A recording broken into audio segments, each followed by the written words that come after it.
What's going on, beautiful people? Welcome back to another episode of Respect the Game podcast. My name is Edward, named after a great man, that being my pops. Shout out to my mother and my grandmother for helping raise me too. Please make sure you go follow at EMAX Stats for all your up-to-date high school, pro, and collegiate sports coverage. Will not disappoint. We'll keep you up to date on all that is going on in the beautiful sports world. Don't panic. I know y'all just see me and Sedacious on the screen, but our other two brothers are definitely gonna come in and make sure this episode is at full strength to give y'all a great episode today. Uh, but as always, man, if you're doing a podcast, you gotta make sure you're doing it with your brethren. All right, what's going on, everybody? It's the one and only Sedacious Xavier Miles, and on behalf of me and my gang, I want to say thank you so much for hanging with us, for rocking with us for however many years we've been doing this, because we just do it. We don't count. We just Three and love. counting, bro. We Yeah, started in 2020, bro. Started during the we just love pandemic. this. We love this. We dedicated. We committed. You know what I'm saying? We know y'all don't really be watching like that, but we still show up for y'all, and we Shout out to appreciate the y'all for great showing up for us. legendary stall job that my boy Javier Miles just did for the kid. Iron Man, Big Brother, Big Fish, surgical pigs, digital wallets, all that. Yeah, let's get it.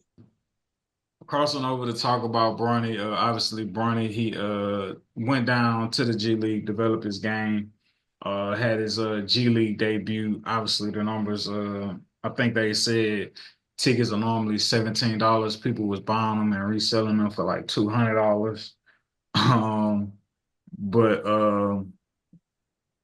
yeah, Bronny's debut.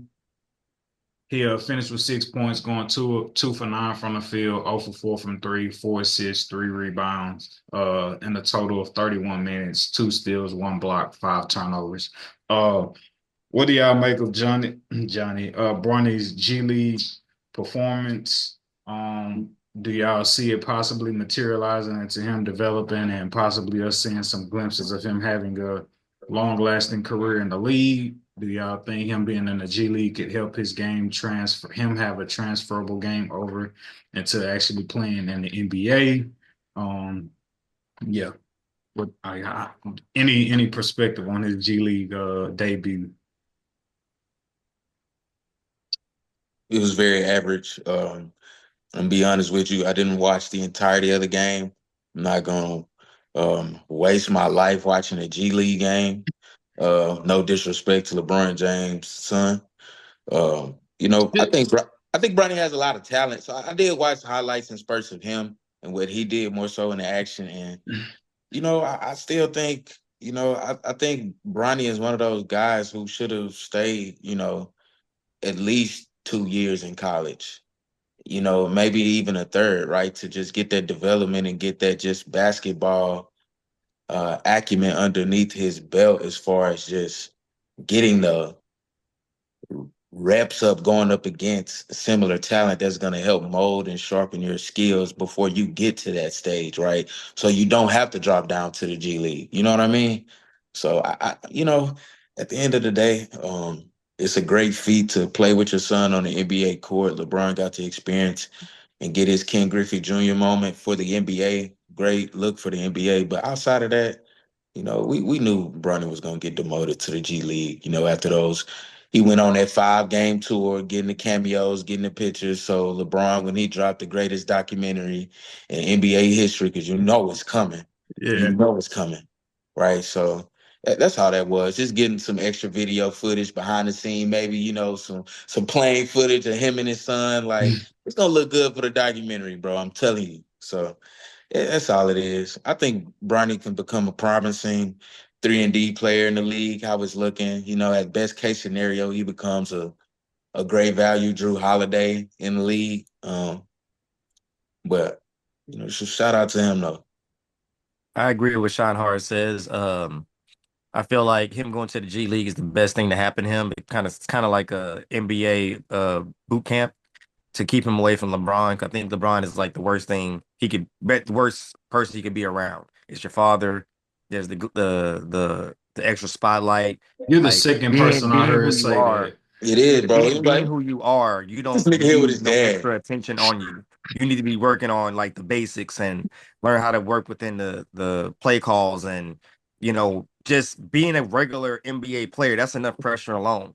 But you being underdeveloped already and being LeBron's son and playing next to him, that's just a lot. So I you going to the don't G League, it gets a little more comfortability playing around other skilled players and just getting used to that vibe. I think that was the big mix up. It's like that big leap he took. don't dunk on Bronny too hard. He's gonna tell his dad.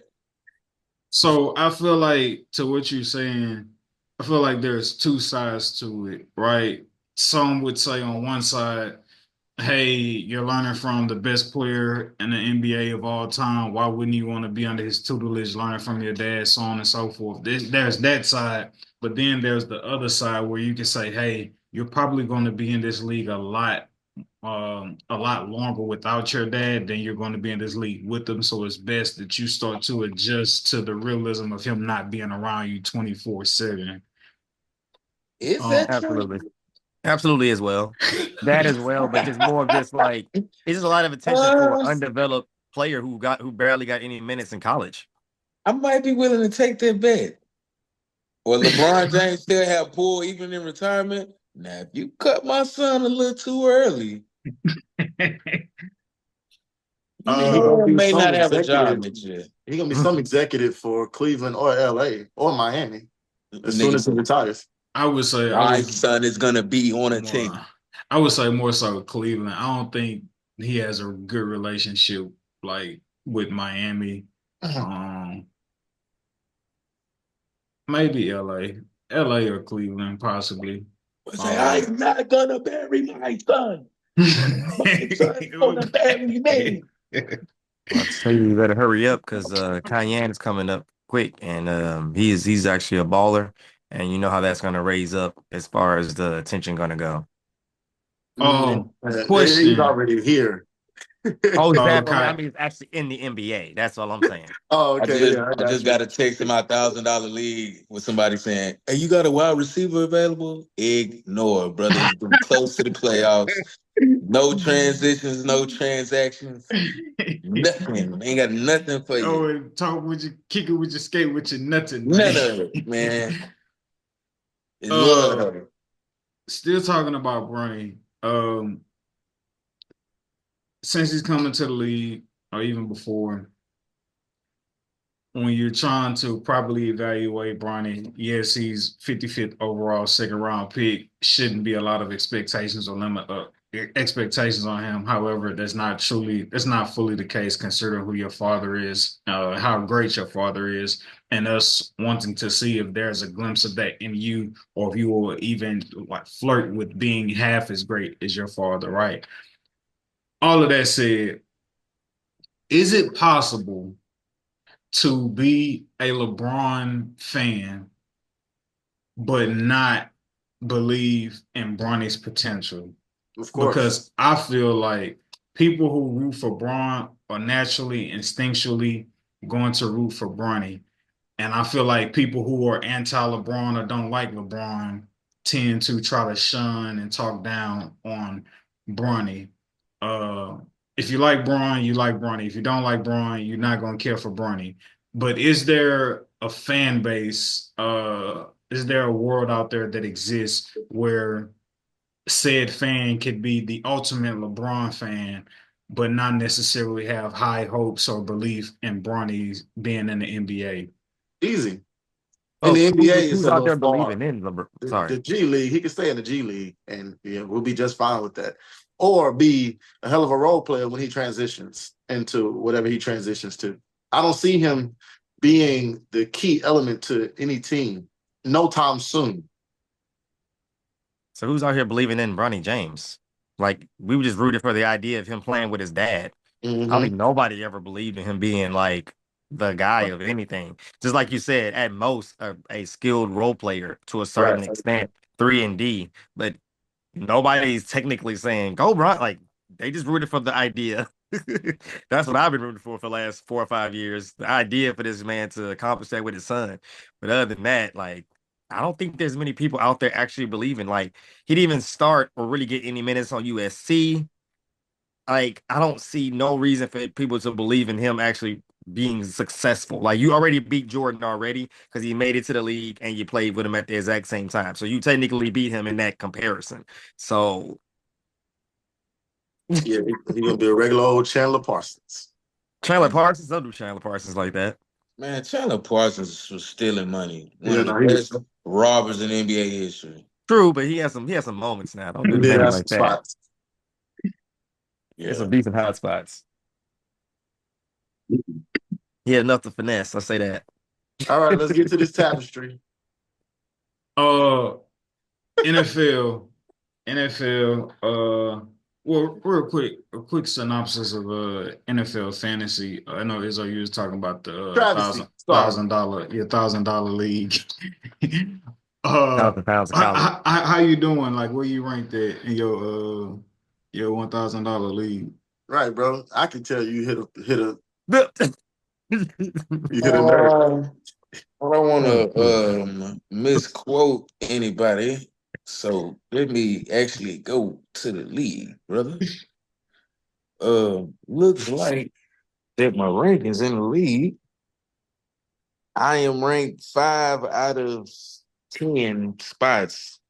It's a very competitive league, very well balanced, as you know, with injuries and everything. So at the playoffs were the end of the day, I like the team that I have to go in there and make some noise. So, And the thing about a league like that, I could imagine, like, don't nobody get lucky. I would assume not. There's not many games where you get lucky because somebody forgot to do their lineup or they left a handful of bro, dudes. I actually forgot to put Chuba Hubbard in and Drake London in on my lineup, and they went crazy Sunday. I end up still winning my matchup, but I won it by the skin of my chin. Chinny chin. But I had Cooper Kupp as my last leg to pull it home. He just needed like Okay. 10 points, and he Yeah. easily got over that. But I seen a dude who was on the opposing side of Jamar Chase putting up 55 points, and he came back to win the game with Devon Achan's performance from the Dolphins. Um, yeah, yeah. But our fantasy league is definitely heating up. I know like that 3 to 5, 3 to 6 spot, or really like 3 to 8. It looked like the it's Western really Conference Finals of the the Western Conference NBA. last year. Just how many good teams it is. Like it's gonna be Yeah, something, man. You know, it's gonna be a hey, photo finish. I'm a competitor, man. I'm gonna compete. You know, I'm No, a compete. 1,000%, man. NFL, talking about the Texans, we're not 0-2 with our depleted receiving core. Up 17 second half, able to get 5 interceptions on, able to get 5 interceptions on Jared Goff, and we still do not come away with the win. Um, is this loss excusable considering we are struggling with our offense due to our receiving core? Are we still talking about the Texans? I ain't gonna lie, bro. I wasn't ready to talk about this today. I know, but Are we we still talking have about the to. Texans? We have to. All right, I'll catch y'all later. Oh, I knew you had on that outfit for some reason. I was like, bro, you can go with the black eye. God damn, man. I'll say this. I'll be very concise and brief. Coaching. D'Amico Ryans, we got to stop calling the game late like we scared to, you know what I'm saying? Like we scared to lose as opposed to trying to go and win. Bobby Slowick, you have to unleash CJ Stroud. It's time. He's ready. I don't know when we are going to just relinquish full control. We got to be passing on first down. We got to mix it up. I don't mind us being run heavy because we have a great running back in Joe Mixon, but got to unleash CJ. CJ, you got to make late throws. We should have got the PI call. Yes, we did get hold, but man, that was a tough game to lose. You know, fuck the Lions. That's crazy. They should have lost that game. 5 picks, Jared Goff. Shout out to our defense, man. We stood up. They did what they were supposed to do. They shocked a lot of people. I still think we get in that playoffs, man. We get healthy. You know, I would have loved to have Steph, you know, pony up for some of that shit, but we can still go in there and make some noise. But that's all I got to say, man. Hard loss to watch. Very hard. Pause. Black peace. I mean, not really much to say. That was definitely a dagger, man. That was definitely a dagger to a certain extent. Not to our season, but I say a blow to our team. Feel like this is something that is a wake up call. Um, I feel like this was definitely a game to show us we can lose any game, no matter what happens. No matter if the opposing quarterback throws 5 interceptions, no matter if we slow down a lot of their key players, no matter what we do, we can still lose the game. We have to finish, and we have to do, like Scheinhardt said, we have to do better coaching, man. We can't rely on the refs because the refs aren't part of our team. They're part of everybody knows they play for the Chiefs. They don't play for the Texans. So Preach. So, we have to be reliant on our team. Just like you said, we really got to unleash our star players. And we really have to be a little more disciplined with the players that aren't showing up because there's a few players that are just not making the cut. And I feel like they've gotten a little stagnant, a little comfortable. I don't know if they feel like, oh, CJ made us look better, so we don't have to work as hard. Excuse me, guys. But that's what it kind of feels like to a certain extent. Because last year there was no too many receivers out there that were really dropping balls. Like everybody was out there working hard. There was nobody like, oh, he's not really producing. Everybody was producing at a high level as much as they could. So I just feel like, this is a wake up call for everybody to step up, not for nobody to rely on the refs, rely on the defense alone. Team, step up. CJ, shout out to you, man. I appreciate you taking accountability and saying that, you gotta do better, but the team has to do better. The star players have to step Nah, up. CJ, you had a So wide open touchdown. Make the throw, bro. I'm a big absolutely. CJ No, no, no. fan, He took bro. his accountability. He He already did. He know. did. I'm just But saying, though, but man, bro, wide open. You want to talk about wide ass open? yeah. That was He one was of the plays where I'm like, please don't tell me they got to CJ before the game and told him, like, hey, I'm like, CJ, come on, bro. I seen that, but I get it though. It's a lot going on, Man, like I said, just the tough loss, tough day. We fought hard though, man. Shout out to the defense. Nah, this game makes me refer back to last week when we was talking about our playoff chances and how much our margin of error shrunk considering our injuries. And I think this game was a case in point of that. It's just like, bro, like it's like you don't, and even when you expand your margin of error with 5 interceptions, like you still gotta make the plays. It's a game of halves. Still gotta make the necessary timely plays to like pull out victories. But like, if this were the playoffs and our defense got us five turnovers and we didn't pull out this win, I think it would be off with CJ Stroud head, or D'Amico Ryans. Um, Obviously, we had a great start to the season. First half, 10 games in, 6-4 record, 3-0 in our division. So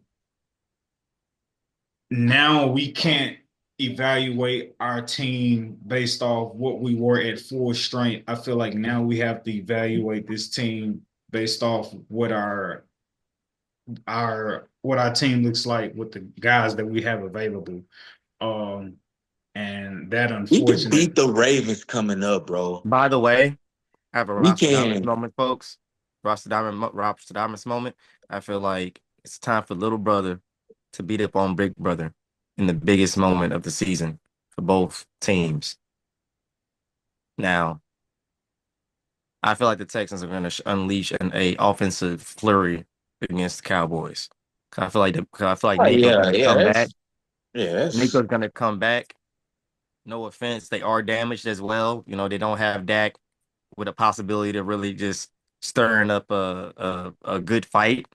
So I brother feel like Cooper this is Rush definitely might going to be leave on the cart. I don't wish injury on nobody. I'm just saying. It may get a little ugly for him. They may pull him and put young boy in Trey Lance. Defense, I'm not really concerned about our defense. I think they proved everything No, they no, needed no, no, to. no, I don't no. think there's really much on their back. I'm saying I'm worried about Cooper Rush from our defense as far as them killing him is what I'm saying. Yeah. That's here nor there to a certain extent. I don't want to like. It's not worth emphasizing Eating. to a certain extent, in my opinion. Like I don't Yeah, think it's he's the gonna be able to Cowboys after drain all, both. bro. It's not really a big game like how it would have been prior to the season with how the Cowboys season has been shaped up. But like I said, looking forward beyond to the Ravens, I think that is a game to be had because that Ravens defense is atrocious. They're last in passing yards, giving up, and they don't really stop the run particularly well.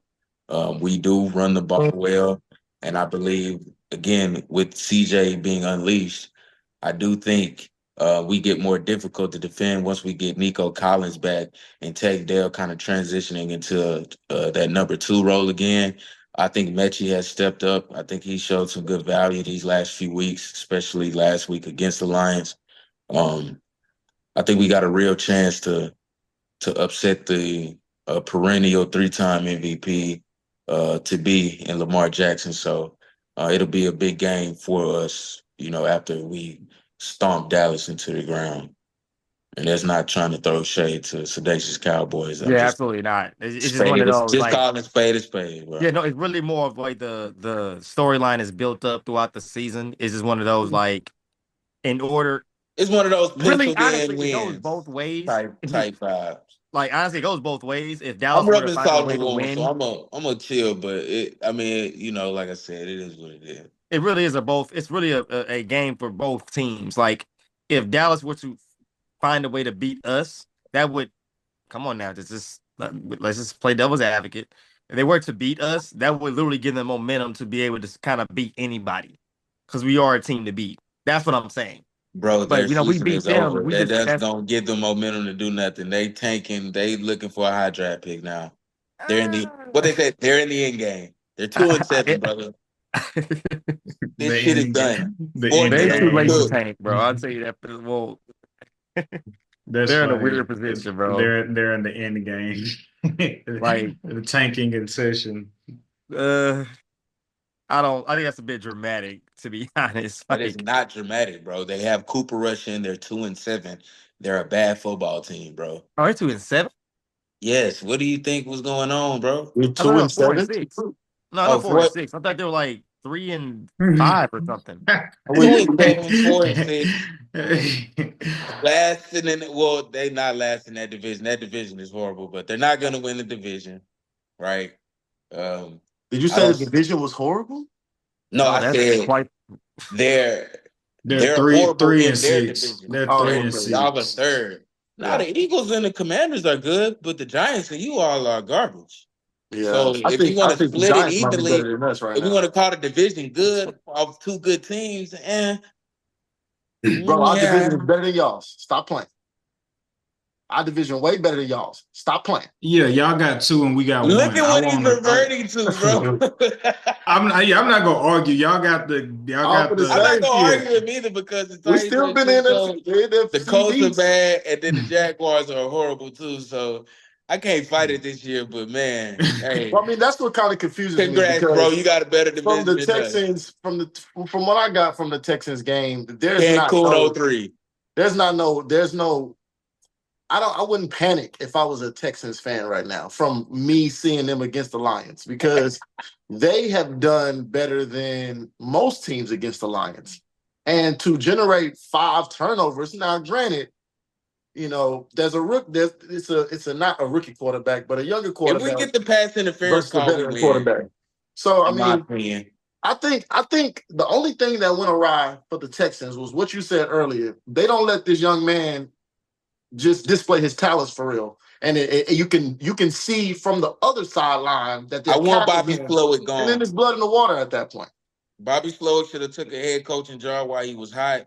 Should have made room for somebody else, somebody who would have. I would have really loved for our QB coach Gerard Johnson to become the offensive coordinator and him unleash CJ in a otherworldly form. But I think it should still be fun for the rest of the year for Texans fans. Done with Slowick. All he want to do is run the ball and do the. I'm like, bro, you gotta unleash us, bro. We have to mix it up. We are becoming predictable. I said that at the beginning of the CJ season. is saving us from predictability, but you can't keep counting on CJ to save us every time because he didn't save us Sunday. You gotta schematically put and now it look bad.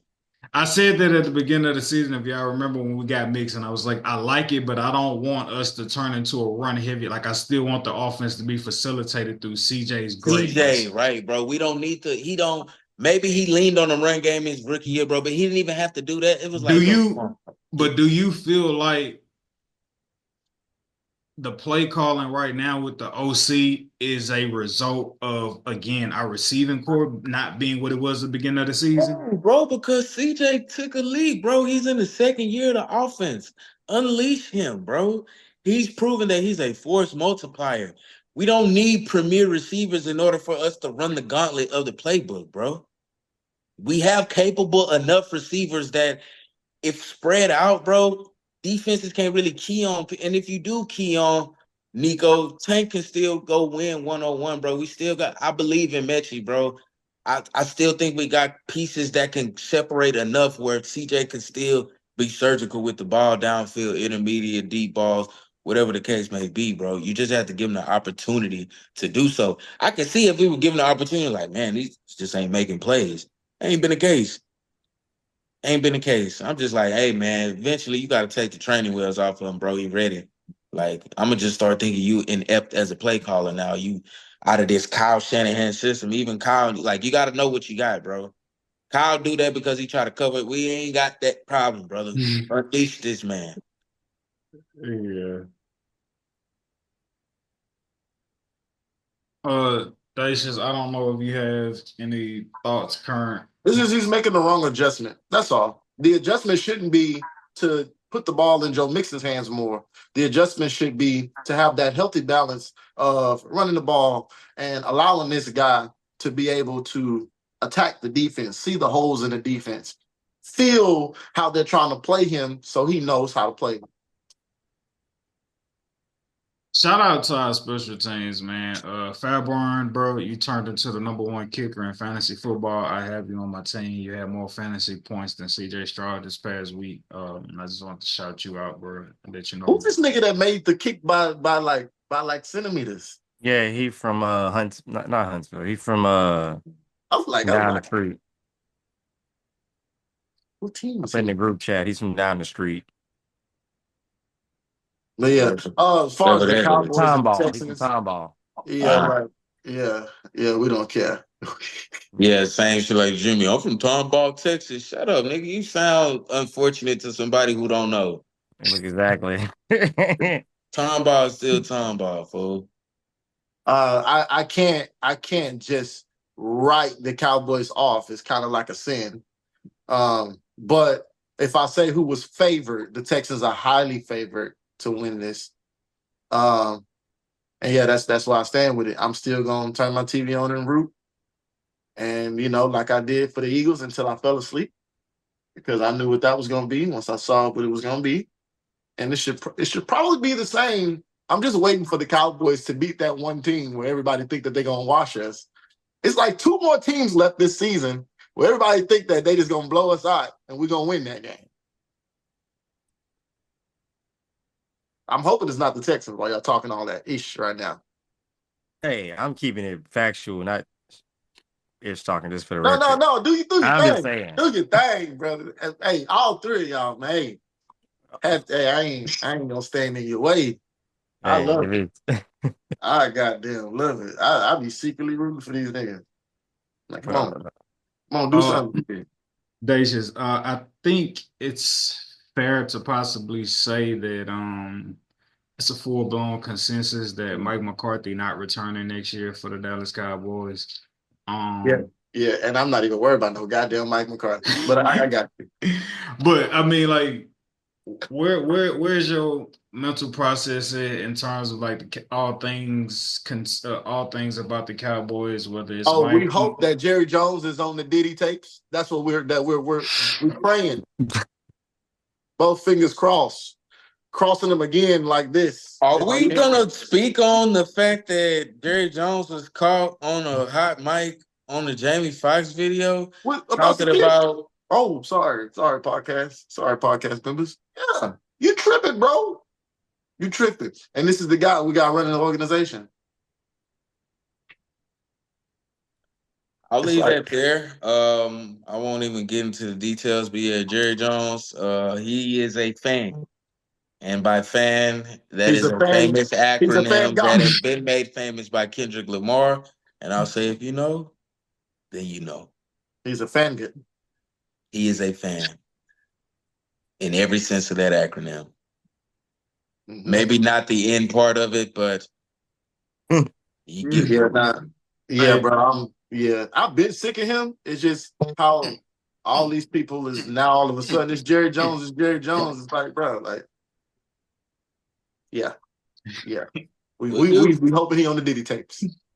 Dang. Get him something to do.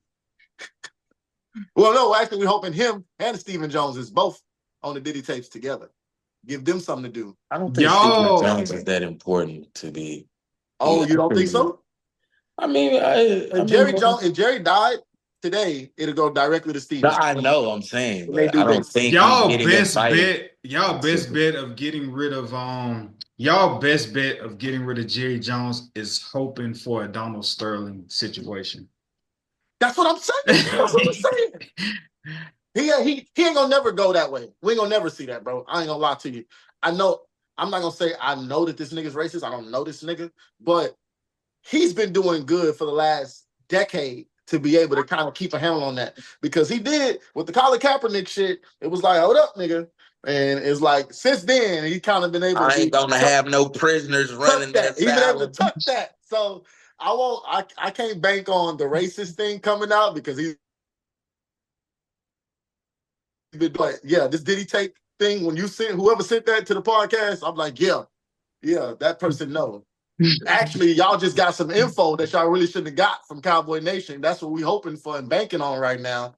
That some kind of way, some legal trouble, some unsolicited woman from somewhere who didn't give permission for something and this and that and the third. We hoping for it. We ain't praying for it. We hoping for it. Because God, dog, what can you do? What can you do? Ain't nobody gonna ever say, hey, take them headphones off in your house, boy. Like, what? Whoa. And nobody gonna ever say, hey, is you smoking a backwood shot hard in your living room? Whoa. I don't know. You can't tell a man what to do in his own house. So either leave his house or deal with it. And so I'm just like, yo, I just act like the shit don't exist for real. I just, hey, you know what I'm saying? I'm watching every other team. It's like, oh, the Cowboys, this is the score. Oh, okay, cool. And then just doing my thing. Cowboys got me working on music. Nah, bro, when the Texans lose, it's a hard watch on ESPN. I try to cut all that shit off and focus on something else. Oh, it's impossible for us. Oh, it's impossible. Oh, yeah, because they're going to talk about y'all every loss on ESPN. Somebody Sunday night had a really good game Sunday night. Really good game Sunday night. I forgot who it was. Like, I mean, come on, bro. You get now y'all getting the Dion they tanking for Travis. I'm like, oh, we tanking for Travis. We tanking for y'all need to be tanking for some MAGA old linemen is what y'all need. That would, bro. I don't want my linemen doing fashion runway, fit photo shoots, Laramie Tunsil leading the league in false starts. I don't mind my linemen a little racist. The Cowboys are going to be bad for a while, bro. I do not. The Cowboys are going to be bad. You know. You want them ones are going to be in the trenches and block good. You want them showing up in overalls and cowboy boots? Shit, on a tractor. Like Zach Martin. Oh, man. We got too many cool ass old linemen, bro, that ain't doing their job on the field, bro, and I'm tired. Sad out here. Hey, y'all O-line way stiffer than ours, though, bro. Again, Way stiffer than ours. And that's not saying too much, but it's still saying a lot at the same time. I mean, y'all are a bad team, bro. So I would hope our O-line is better than y'all's. But anyway, Megamind has. Oh, is he? I think he My boy did. said, I just had a Rostradamus moment. Patrick That nigga Mahomes, the best said- quarterback in the league. It was like, that was a Rostradamus moment. You're getting a little rusty down now. Let me just go in there. What did he say? What was it? Rostradamus moment. The Texans are gonna beat the Cowboys. Okay. Nigga. Speaking of Rostradamus moments, I don't know. I'll just call mine respecting the game. Yo, like damn, Donnie. I know right now we're not, at the tens of thousands and millions of viewers. So, our predictions don't always like catch fire, but let it be known. I called the upset to Georgia by Ole Miss. Everybody and their mama had Ole Miss, had wrote them off, lower seed, giving Georgia all of this, prestige and clout from previous years. Carson But Beck is a bad quarterback. absolutely 1010% system quarterback at best, in a position where all he has to do is just not mess it up. A guy who would have been a first round surefire pick last year is now not even going to be a first round, second round. Bro, talk about fumble the generational bag. Oh my God. Sometimes you gotta go when it's hot, bro. When you have the peak your powers, you gotta just go. You got to. Bro, like you just got to, bro. Dog, like you came back for the hoes for that program, and now look you came back on some hoorah, let's win the championship. Now look at you. Now they looking like, maybe, and I don't even know. I don't even think and I could be wrong, but I don't think the NIL money you getting now compares to that first round bag you was gonna get. Not even close, brother. Because you're throwing 3 picks a game. Them sponsors ain't really, you know what I mean? Them folks don't love you like that, and you'll find out quickly. Yeah, it's all bad for Carson Beck. He's not, bro. I mean, you're right, bro. He was a first round quarterback last year, bro. But now, without question, he could have secured the bag and did what he was doing at Georgia in the NFL. And who cares? Like, we're just gonna say they're not letting these young guys develop. Keep giving you chance after chance to come back. Your checks are gonna keep cashing out. But now, in high school, you was the man, homie. Like, come on, bro. The beat is up by the buses after school. Now you're looking like a mother. Man, I be home for the holiday. Don't want to get copyrighted. So when you see me, gotta holler at me. But I mean, make them easy. He's back, but I mean, talking about Carson Beck, NFL career, his college career, Darnell's funeral attire is fitting because like he killed it, bro. Like he killed it all his draft stock. I don't think he can come back from that. What you call it? With precision.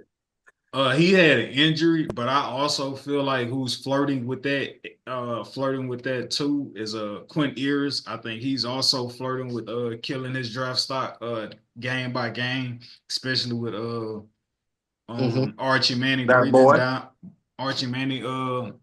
breathing down his neck, wanting to start. But yeah, man, Carson Beck, bro. Yeah. Are you talking about the glorified assistant quarterback who plays for one of the best organizations / universities in the country? That guy. Yeah, we was talking about how I called the upset by Ole Miss and how we deserve our credit for respecting the game and being able to put our audience on game before things happen. Not the first time this happened. But Sean Izzo, do you think that because you're somebody who played running back, do you think the Heisman Trophy is out of reach for uh, Ashton Genty when talking about the greatness of Travis Hunter? Um, I don't think it's going to be out of reach from a numbers perspective, but as far as narrative driven stories, um, it's going to be hard to beat, you know, Dion's, That allure. additional quote unquote son, being a two-way protege like himself. Um, it's going to be extremely hard to beat a guy that was on the cover of the new college football game, the cachet, the name recognition, because the name recognition matches the level of talent and play. If And you then Colorado is in a tougher conference, and they have I believe they have a better record than Boise State, or a similar record. I don't know if I don't. They maybe have won or lost a game rather, but they're definitely in the tougher conference. Colorado, that is, playing tougher competition.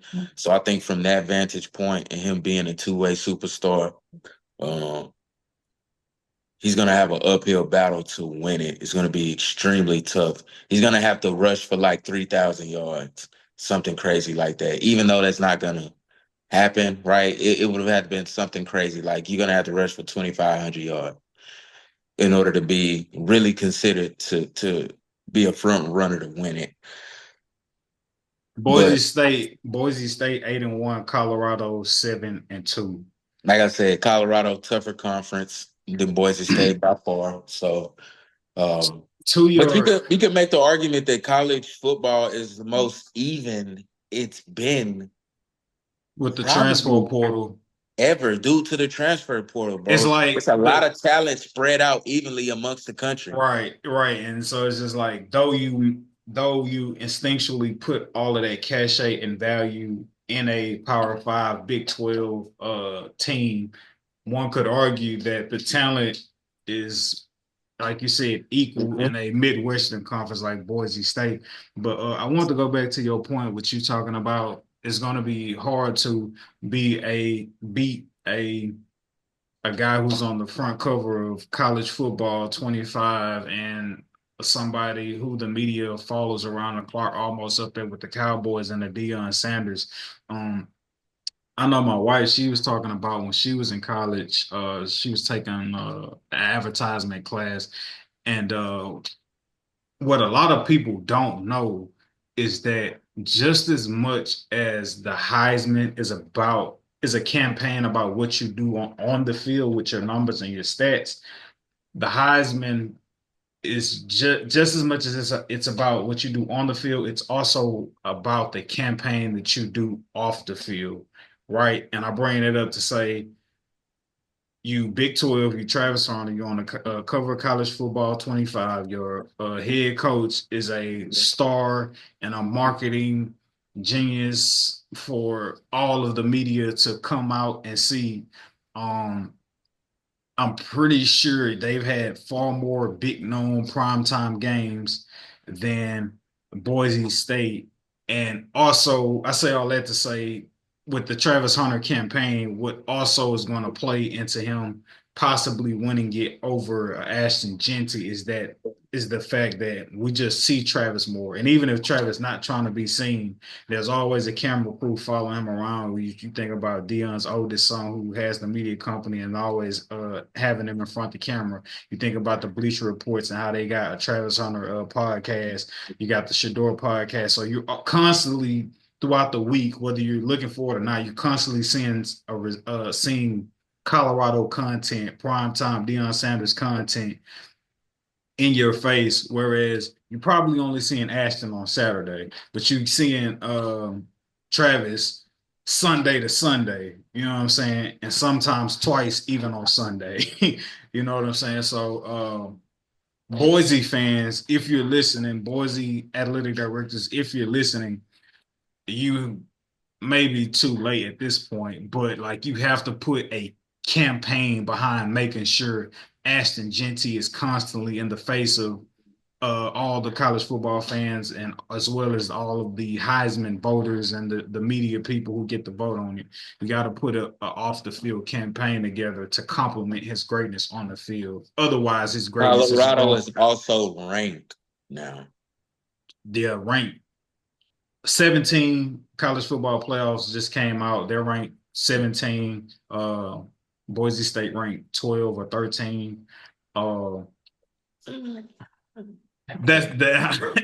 I'm just telling you the numbers. I know. Yeah. So yeah. Yeah. Yeah, man. Do y'all have any mid-season NFL predictions? Bro, Kansas City might be finna do what we predicted them to do. What Scheinhardt actually alluded to them doing, which is not alluded, but outright said that they could definitely run the table, go undefeated, and very well finish the job in 3-peat. They looking like it, bro. Because when they won that game, I'm like, oh, bro. Because the rest of their season is. Yeah, man. The rest of really trying to do something. The rest of the Chiefs season is at the Buffalo Bills, at the Carolina Panthers, at home. They host the Las Vegas Raiders. They host the Chargers. They on the road versus the Browns. They host us, the Texans, on the road versus Pittsburgh, and on the road versus Denver to finish off the season. Buffalo I think they make. That's all you worry about is Buffalo and Houston. Buffalo, Houston, and I think the Steelers will put up more of a fight than people think, bro. I don't think they got enough pieces. I get you. They are a good team, and they do play good complementary football. I just don't think they got enough pieces when it comes to the magic. I'm just saying, I think, because it's a magic that niggas is playing against at this point, bro. I'm not gonna lie, that game, the way they won that game, it felt like it was the inevitable. Like you start to think about them winning out, and you feel like it's the inevitable. I'm like, what the hell? Wow. These niggas don't lose. I'm looking forward to the Texans and Chiefs game because that's going to say a lot to me about the Texans, how I already feel.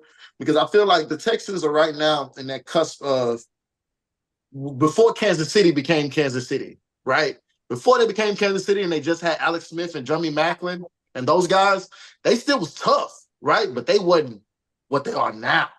And so I feel like the Texans always been flirting with that, but now it's looking like Yeah, so I think with that game against the Chiefs, the Super Bowl champions, that's gonna say a lot to me. That's why I'm not hitting the panic button on them right now with Jared Goff and the Lions. They beating everybody's ass. Ain't nobody winning against the Lions for real. Does that game to you, from a perspective of a Houston super fan, give you vibes of Brady and Mahomes? You talking about them two together, like when they play that game? Yeah, for sure. Just curious. I mean, obviously not all the way to Peyton Manning with all the MVPs and regular season awards. Tight. Going up against Mahomes is definitely Tom Brady. Whoever's younger, yeah, that's what that is. I just think it's just the perfect comparison. Well, Perry Manning was running up against Tom Brady all those years, and then Peyton Manning finally breaks through and gets him. First he gets the first one, in the AFC against Brady, and then he, transitions to another AFC team, Broncos, and he does it again. But I like comparison better. I will have to say that for sure. That's a better comparison. Thank you so much. Yeah, but that's how I see it, and that game is gonna be fun. It's gonna be really fun, and it's gonna be in Arrowhead, and so the Texans have to show that grit that they have. And I think that they're going to catch Kansas City off guard. That's just my personal opinion, but we'll see because these niggas been playing with magic. Average looking people. Beautiful. That's horrible. That's horrible. But say. That's trademark, baby. Baby. I looking people. Oh, man. With my medium. Extraordinary looking people. Medium looking people. Somewhat looking people. Yeah. Looking Single people. people. 4, 5, 6s. Oh man. Yeah, people, whoever and wherever you are. That is what you call a great episode, man. Thank y'all for tuning in, listening to the podcast. Please make sure y'all follow, like, share, subscribe. We don't take the support for granted. Love you, beautiful people, and we will see y'all next week.